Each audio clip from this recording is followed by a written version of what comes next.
Pria itu baru saja menjatuhkan $1 ke dalam mangkuk pengemis. Namun pengemis itu benar-benar terkejut karena $1 tersebut cukup untuk menjadikannya orang terkaya di kota. Melihat reaksinya, pria itu mengira pengemis itu telah gila. Namun dia tidak tahu bahwa ekonomi global telah terdevaluasi sejuta kali lipat. Sekarang $1 bisa membeli villa di pusat kota. Sebuah mobil mewah edisi terbatas hanya seharga $5. Dan meskipun demikian, tabungan pria tersebut sebesar $100.000 sama sekali tidak terpengaruh. Dengan jumlah itu, dia menjadi orang terkaya di dunia dalam semalam. Namun pria itu tidak tahu apa yang sedang terjadi. Hari itu, saat mengantar makanan, dia melihat seorang wanita jatuh pingsan di tanah. Tapi tak ada seorang pun yang berani membantunya. Jadi pria itu maju dan memberinya CPR. Ketika wanita itu terbangun, dia malah memberinya $1 sebagai ucapan terima kasih. Namun pria itu mengira dia sedang menghina dirinya. Jadi dia berkata padanya untuk menggunakan uang itu untuk membeli permen lollipop. Ini membuat wanita itu bingung karena $1 itu bisa membelikannya sebuah rumah. Pada saat itu pria itu hendak naik bus pulang. Namun tepat ketika dia akan memasukkan koin, sopir menghentikan.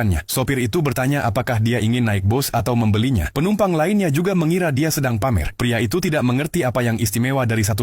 Tapi penumpang tidak tahan dengan sikap angkuhnya. Bahkan sopir pun mengusirnya dari bus, sambil mengatakan bahwa dia benci orang kaya yang memamerkan kekayaan mereka. Pria itu merasa sangat bingung, jadi dia harus berjalan ke bank untuk menarik uang. Tetapi dia mengetahui bahwa transaksi yang lebih dari $1 harus dilayani di konter. Pria itu mengira ATM rusak. Saat dia masuk ke lobi, sebuah uang $100 jatuh secara tidak sengaja ke lantai, dan itu langsung membuat manajer bank terkejut. Dia belum pernah melihat uang sebesar itu dalam kehidupan nyata. Ketika dia mengetahui pria itu ingin menarik $300, dia memerintahkan para penjaga untuk menutup area tersebut. Bahkan presiden bank pun keluar secara pribadi untuk membantunya. Pria itu benar-benar bingung. Kemudian dia pergi ke hotel untuk bertemu teman-temannya. Tetapi dia terkejut dengan harga di menu. Seekor lobster utuh hanya seharga 1 sen. Sebuah kepiting raja hanya membutuhkan 2 sen. Pria itu mengira ada kesalahan di menu. Tetapi temannya mengira pria itu sedang mengeluh tentang harga yang tinggi. Jadi dia mengeluarkan $1 dan berkata dia akan membayar seluruh tagihan. Tetapi pada saat itu sekumpulan preman tiba-tiba masuk. Mereka datang untuk menagih utang dari temannya. Temannya segera berbaring di kursinya dan berpura-pura mati. Tetapi para preman tidak tertipu sama sekali. Salah satu dari mereka memegang tangannya dan mencoba memotongnya. Pria itu cepat-cepat melangkah maju untuk menghentikan mereka dan berkata dia akan membayar utangnya sendiri. Preman itu berkata 40. Pria itu mengira dia berarti $40.000. Dia segera menutup dompetnya dan mencoba melarikan diri. Tetapi preman itu menarik uang $50 dari dompetnya dan berkata teman pria itu hanya berutang $40. Pria itu sangat terkejut dan berkata untuk menjaga uang $50 itu. Kini giliran preman yang terkejut. Dengan senang hati dia merobek surat hutang itu dan memutuskan untuk mengikuti pria itu mulai sekarang.